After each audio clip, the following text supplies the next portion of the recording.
नमस्कार, उत्तराखंड के इस खास बुलेटिन में आपका स्वागत है। मैं हूं आपके साथ हर्षवर्धन सिंह। तो आइए रुख करते हैं आज की खबरों का। मिशन 2022 को फतेह करने के लिए कांग्रेस ने तैयारी तेज कर दी है। इसी मिशन को लेकर कांग्रेस के प्रदेश प्रभारी देवेंद्र यादव जल्द ही 3 दिवसीय दौरे पर उत्तराखंड आ रहे हैं। इसकी जानकारी प्रदेश कांग्रेस के उपाध्यक्ष सूर्यकांत धस्माना ने दी। उन्होंने कहा कि प्रदेश प्रभारी 7 जनवरी से 9 जनवरी तक उत्तराखंड के दौरे पर रहेंगी।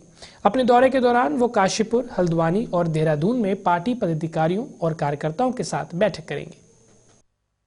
यादव जी का, जो हमारे अखिल भारतीय कांग्रेस कमेटी से उत्तराखंड के लिए प्रभारी हैं, 7 तारीख को वो दिल्ली से चल करके काशीपुर पहुंचेंगे। काशीपुर में शहर कांग्रेस कमेटी के लोगों से और बूथ लेवल के वर्कर्स से बातचीत करेंगे। काशीपुर मीटिंग के बाद वो हल्द्वानी के लिए रवाना होंगे। हल्द्वानी में 2:30 बजे दोपहर हमारे कुमाऊं मंडल के जितने प्रदेश के पदाधिकारी, उपाध्यक्ष, महामंत्री, सचिव और जिला अध्यक्ष, महानगर अध्यक्ष हैं, उनकी बैठक करेंगे। और रात्रि विश्राम उनका हल्द्वानी में ही है। 8 तारीख को वो हल्द्वानी से चल करके और रुद्रपुर पहुंचेंगे। रुद्रपुर में महानगर कांग्रेस कमेटी के लोगों से बातचीत करेंगे। ब्लॉक और बूथ लेवल के वर्कर से बातचीत करेंगे रुद्रपुर के। उसके बाद हरिद्वार के लिए रवाना होंगे। हरिद्वार में शाम को गंगा आरती में शामिल होंगे। पार्टी के कार्यकर्ताओं से बातचीत करेंगे। सुबह 9 तारीख को हरिद्वार से चल करके 11 बजे देहरादून मुख्यालय पहुंचेंगे। देहरादून मुख्यालय पहुंच करके प्रदेश कार्यालय में गढ़वाल मंडल के प्रदेश के उपाध्यक्ष, प्रदेश के महामंत्री, सचिव, उनकी बैठक करेंगे। और उनकी बैठक के साथ साथ महानगर और जिला अध्यक्षों से भी बातचीत करेंगे।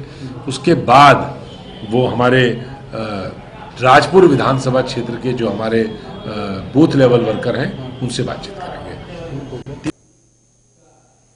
डोईवाला में आज जिला कांग्रेस कार्यकारिणी की बैठक का आयोजन किया गया, जिसमें कांग्रेस प्रदेश अध्यक्ष प्रीतम सिंह ने शिरकत की। बैठक का उद्देश्य 2022 के विधानसभा चुनाव को लेकर कार्यकारिणी को मजबूती के साथ मैदान में उतारना है और जनता के बीच जाकर केंद्र व राज्य सरकार की जनविरोधी नीतियों को बताना है। बैठक में कांग्रेस पदाधिकारियों ने पार्टी को मजबूत करने के अनुभव को साझा किया और नई रणनीति के साथ बूथ लेवल पर पार्टी को मजबूत करने की चर्चा भी की।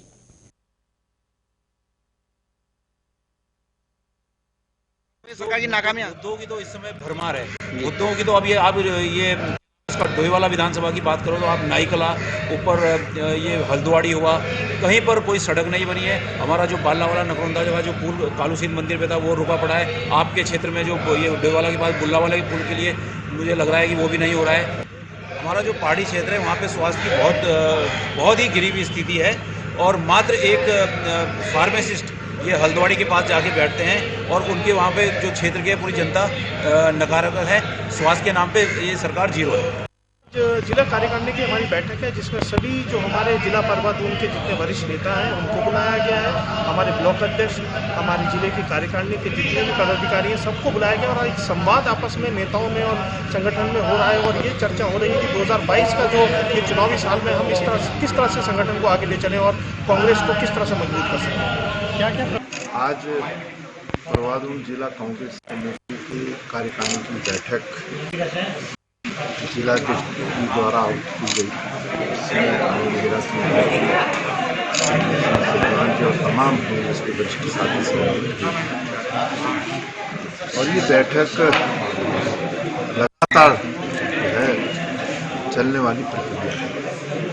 आपने 2022 का जिक्र किया, स्वाभाविक बात है 2022 की चुनौती हमारे सामने है और कांग्रेस का एक साथी इस चुनौती को स्वीकार करते हुए 2022 में उत्तराखंड राज्य के अंदर कांग्रेस के परचम को लहराने के लिए वचनबद्ध है।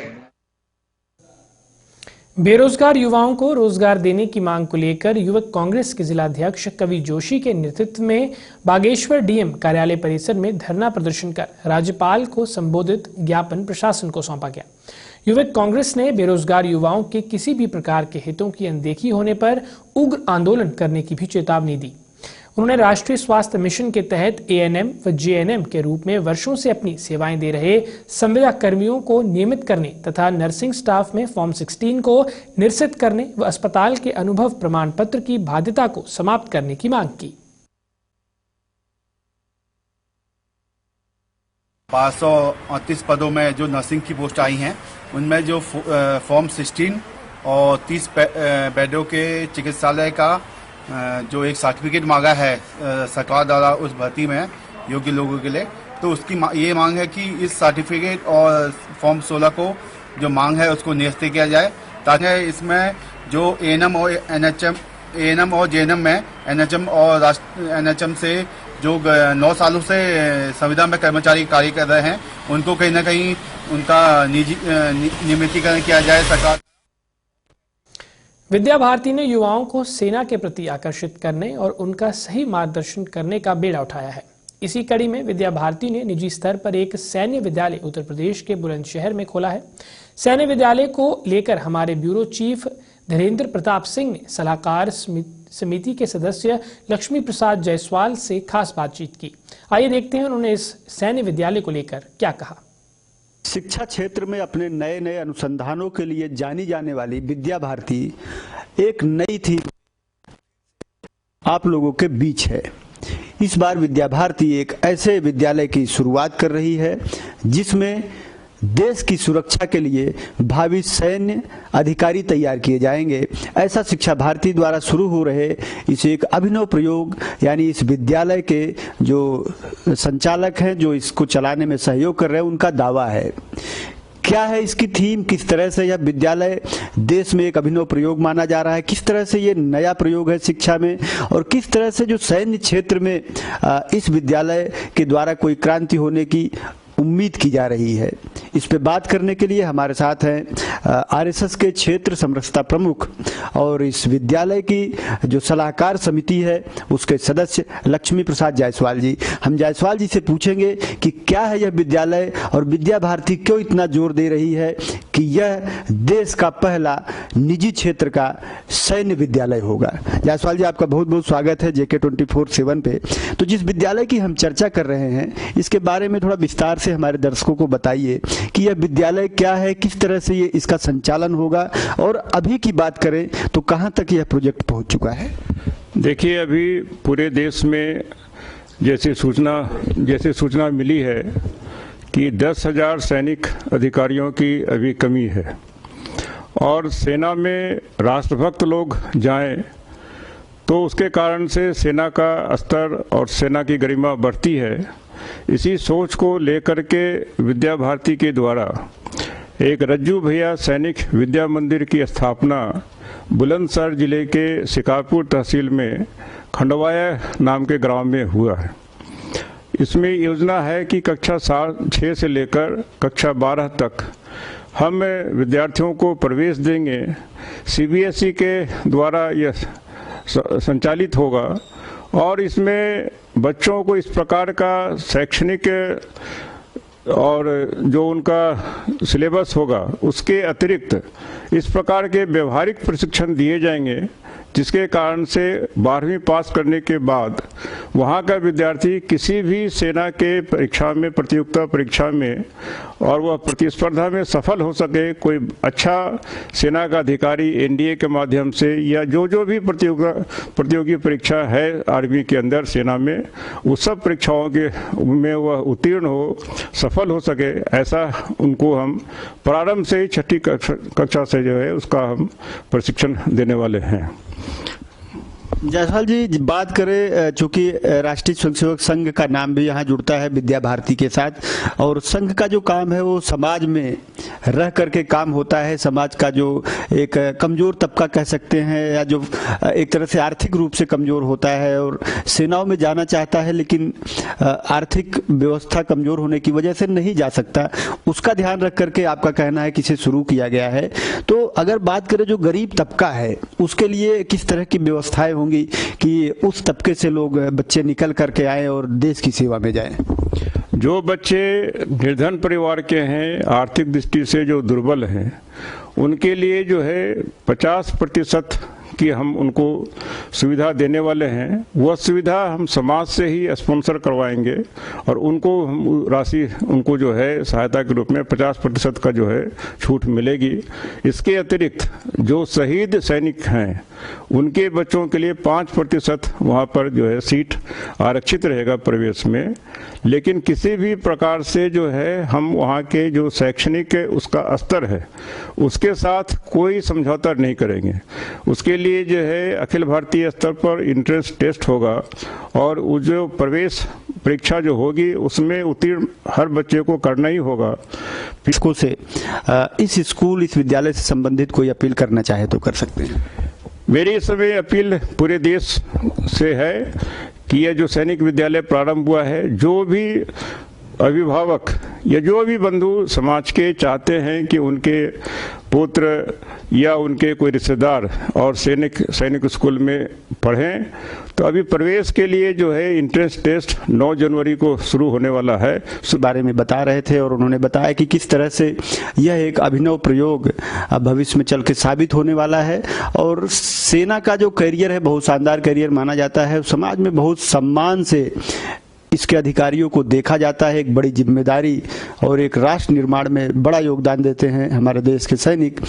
और अब संघ इस क्षेत्र में उतरा है तो निश्चित रूप से हम उम्मीद कर सकते हैं, विश्वास के साथ कह सकते हैं कि आने वाले समय में एक अच्छा संदेश इस देश को देगा और बड़ी संख्या में ऐसे राष्ट्रभक्त सैनिकों की पौध तैयार करेगा जो आने वाले समय में हमारी सेना को अपनी सेवाएं देंगे और इस देश को मजबूत करेंगे। उन्होंने ये भी बताया कि 9 जनवरी से इसका टेस्ट शुरू होगा, तो जिनका इंटरेस्ट है अपने बच्चों को सेना में भेजने का वो जरूर उनके इस अपील पे ध्यान दें और इसमें अपने बच्चों को पार्टिसिपेट कराएं, जिससे उनको एक शानदार भविष्य मिल सकता है और देश को एक शानदार सैनिक मिल सकता है। कैमरामैन तिलक शर्मा के साथ JK 24/7 के लिए देहरादून से धीरेन्द्र प्रताप। करीब 1.25 महीने से चल रहे किसान आंदोलन पर योग गुरु स्वामी रामदेव ने बड़ा बयान दिया है। उन्होंने कहा कि पीएम मोदी किसानों के हितैषी हैं और केंद्र सरकार किसानों की बात सुन रही है। उन्होंने कहा कि जैसे सरकार 2 कदम आगे बढ़ रही है, उसी तरह किसानों को भी 2 कदम आगे बढ़कर संवाद करना चाहिए। रामदेव ने कहा कि कृषि कानूनों को रद्द करना समस्या का समाधान नहीं है। वहीं योग गुरु बाबा रामदेव ने नवनिर्मित कोरोना वैक्सीन के भ्रामक प्रचार को लेकर विपक्ष पर जोरदार हमला बोला है। योग गुरु रामदेव ने विपक्ष पर तंज कसते हुए कहा कि विपक्ष के पास आज के समय में मोदी के विकल्प की कोई दवाई, कोई वैक्सीन नहीं है और विपक्ष को मोदी से चिढ़ने के बजाय मोदी के विकल्प रूपी वैक्सीन की खोज करनी चाहिए। कुछ तत्व किसानों की आड़ लेकर अपनी रोटियां सेकने की कोशिशें कर रहे हैं। इनके इरादे कुछ अलग हैं। इन तत्वों के किसान आंदोलन को बचाना पड़ेगा।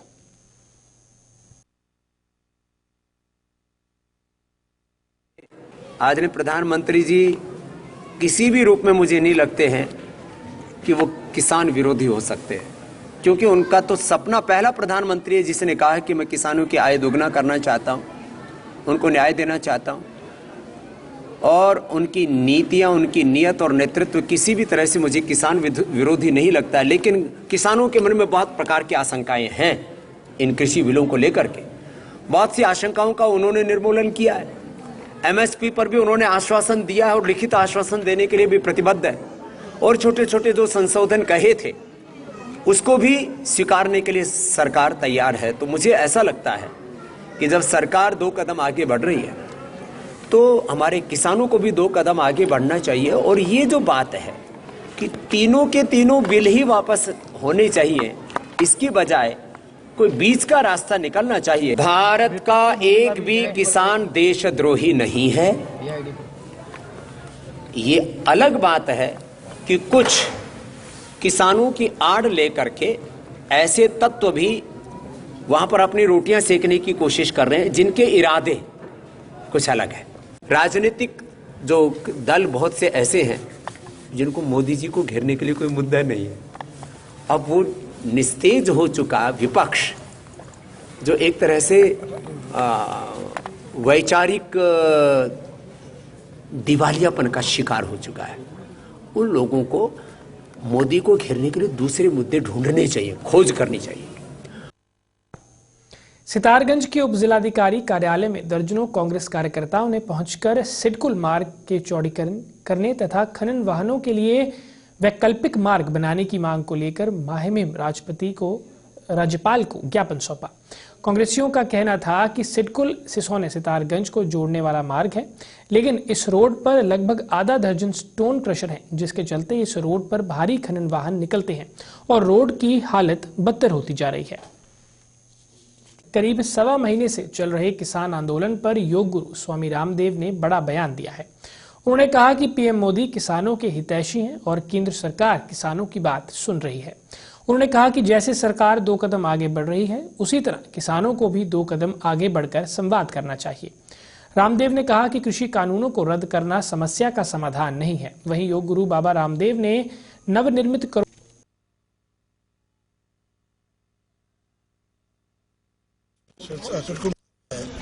इसका आप देख रहे हैं बहुत क्षतिग्रस्त रूप में यहाँ पे बनी हुई है, जिसका बार बार विधायक जी हमारे कहते हैं कि बार बार कर निर्माण कार्य इस पे होता है, करवाते भी हैं, ऊपर से डंटे पंटा करवाते हैं। पिछले वर्ष कोई इस पे एक छोटे से बच्चे की मृत्यु भी हो गई, आज भी उसका कष्ट हाल में है, बहुत बुरी स्थिति में है। आम आदमी का उससे गुजरना बहुत मुश्किल हो गया है। उसके उपलक्ष्य में हम यहाँ पहुँचे हैं।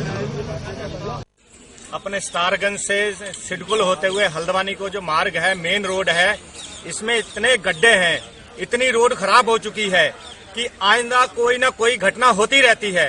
तो ये भाजपा सरकारों कतई शुद्ध नहीं है। कांग्रेस के समय में यहाँ उद्योग लगाए गए, सड़कें बनाई गई, जो बाढ़ की स्थिति थी उसको भी नदी में जो भी अपने पिचिंग लगानी थी उस टाइम कांग्रेस सरकार ने लगाई थी।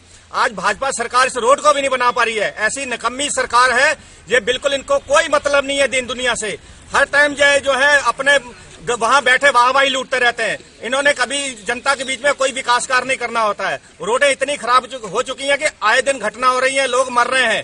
अभी आपने देखा होगा कि एक बाप बेटा दोनों की बेचारों की मृत्यु हो गई। उनको कोई पता नहीं है कि इस रोड का कोई हालचाल नहीं लेने वाला, ना कोई यहाँ का जनप्रतिनिधि सुनने वाला है। इसलिए हमने महामहिम राज्यपाल जी को ये ज्ञापन भेजा है कि ये सरकार को जगाए, सरकार को चेतावनी दें कि कम से कम यहाँ पे विकास कराए जाए, रोडें बनानी चाहिए। काशीपुर कोतवाली में 20 बाइक्स और एक बड़े वाहन समेत 21 वाहनों की नीलामी की गई, जिसमें आसपास के लगभग 41 लोगों ने बोली लगाकर भाग लिया। इस दौरान कोतवाली में मौजूद राजस्व विभाग की ओर से तहसीलदार विपिन पंत, परिवहन विभाग के एसके झा समेत पुलिस के अधिकारी उपस्थित रहे। 52,000 से बोली की शुरुआत की गई, जिसको आखिरी बोली के तौर पर 77,600 पर छोड़ा गया। वहीं परिवहन अधिकारी एसके झा ने बताया कि इसके अलावा और भी जिन स्थानों में लावारिस वाहन मौजूद हैं, उनको लेकर भी बोली की कवायद तेज की जाएगी।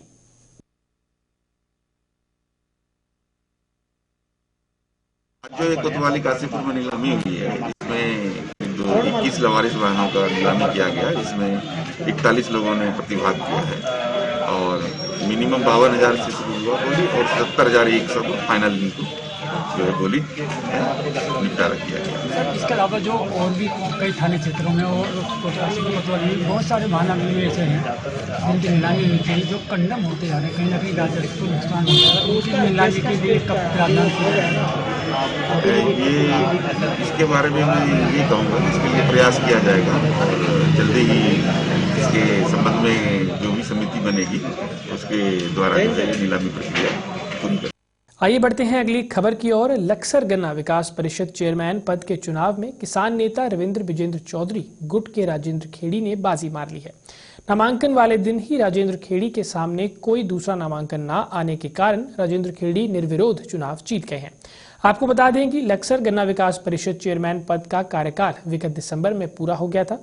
इसके बाद शासन ने इस पद पर चुनाव प्रक्रिया शुरू कर दी थी। प्रशासन 12 बजे से 1 बजे तक नामांकन भरने का समय निर्धारित किया था, लेकिन इस अवधि में केवल राजेंद्र खेड़ी ने अपना नामांकन दाखिल किया था। इस दौरान जिलाधिकारी बैंक के अध्यक्ष प्रदीप चौधरी और जिला पंचायत सदस्य विजेंद्र